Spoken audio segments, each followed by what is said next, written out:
Steve Coogan, thank you so much for taking the time to talk to me today.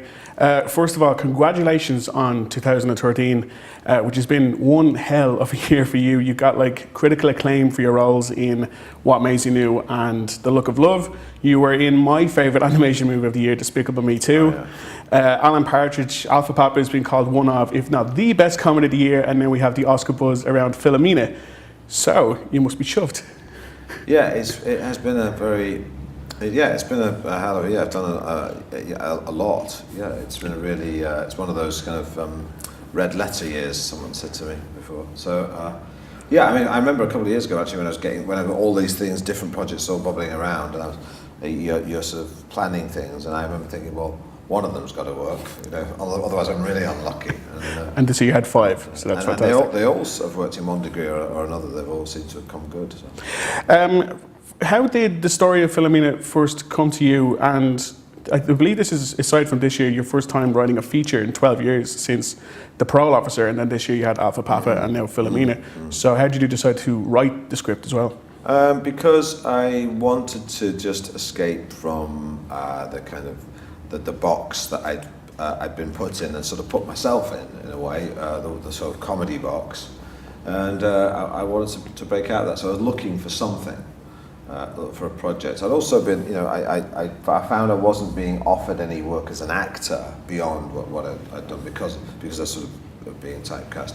So I was looking for something, and then I just came across this story in a newspaper that I thought, well, this looks like a pretty good idea. Maybe I can pursue this, and that story was the story that became Philomena, and it was just a story that moved me when I read it in the paper. It wasn't entirely the same as the story that we tell, but the bones of it were there. And what the idea that appealed to me was, first of all, it was a story of an old Irish lady looking for a son. She was about the same age as my mother, who's also Irish, and you know, it was about a son looking for a son. It was about Ireland, it was about Catholicism, and all those things were things that I felt I had a connection with. So it sort of, I felt I could get stuck in and I knew a little bit about it. Both as an actor and as a writer, how difficult was it to get the balance between the comedy and the tragedy of the story? Because this would have been very easy to tell as a straight ahead, almost weep fest, but it was handled with a really light-hearted comic tone. How difficult was that? Well, it was deliberate. I knew that I had to put comedy into it. Because whenever I told people the story in a sentence, if I told anyone of my friends, I'd say, I'm writing this film, they'd say, what's it about? And I'd say, blah, blah, blah. And they'd go, oh my God, that sounds terribly depressing. Who would want to go and see that? So I thought, well, I'm going to have to make this, you don't have to make it any more heavy, so you've got to fight against that. And once I'd established the two characters, I thought I can find comedy in the culture clash. And that'll sweeten it, make it, you know, make people laugh. Also, if you've got comedy, it can take the curse off cliches or things where it's becoming over sentimental or maybe look like it's going to be self-important or over worthy, if you like. Yeah. But equally, you need to be confident about when not to be funny and when to pull that back and just let it be sad, let it have pathos. You weren't the only one, obviously, had to strike that balance. What was it like working with the legend that is Dame Judi Dench? It was well, the actual experience of working with her was actually incredibly comfortable and easy. The prospect of working with her was daunting, and but I was so busy with the scripts and everything, I didn't think about it too much. Until, of course, the first day we were on set with doing a camera test, and she's dressed as Philomena, and I'm dressed as Martin. I'm like, oh no, oh my God, I'm making a film with Judi Dench, and then I got kind of scared, and but I saw that she wasn't at that stage entirely sure what she was going to do either, and I thought, oh, she has to work hard as well.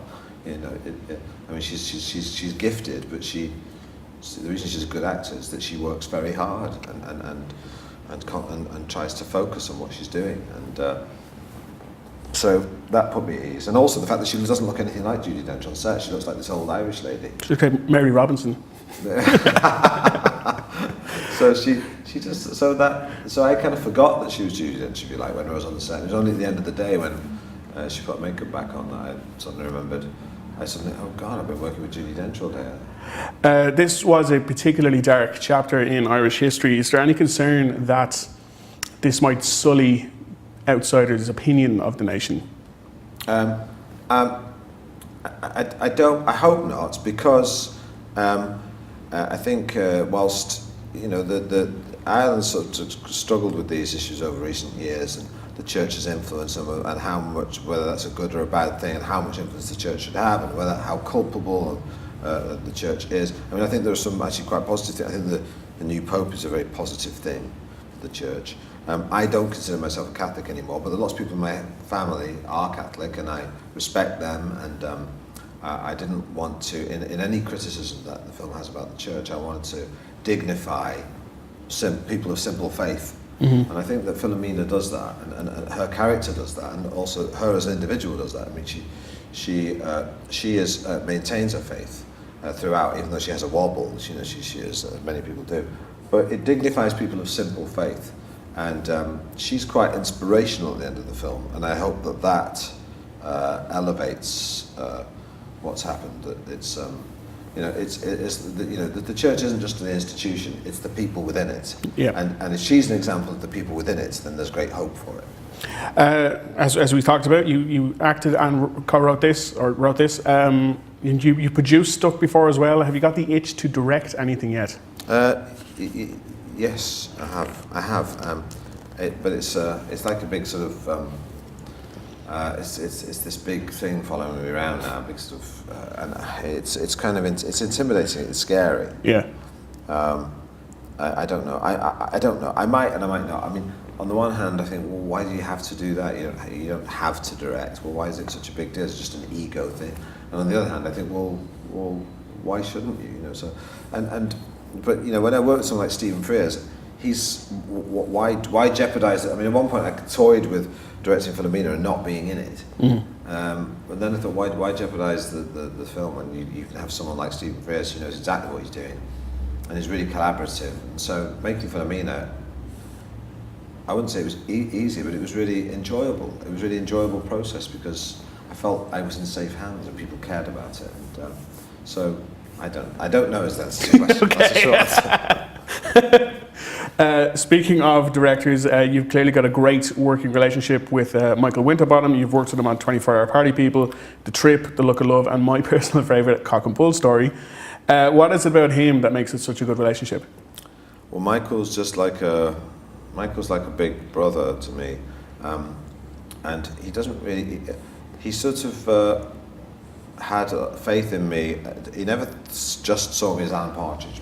Michael has never just seen me as that, and that's been really helpful to me because it's made me have confidence in doing other things, and I'm really grateful to him for that.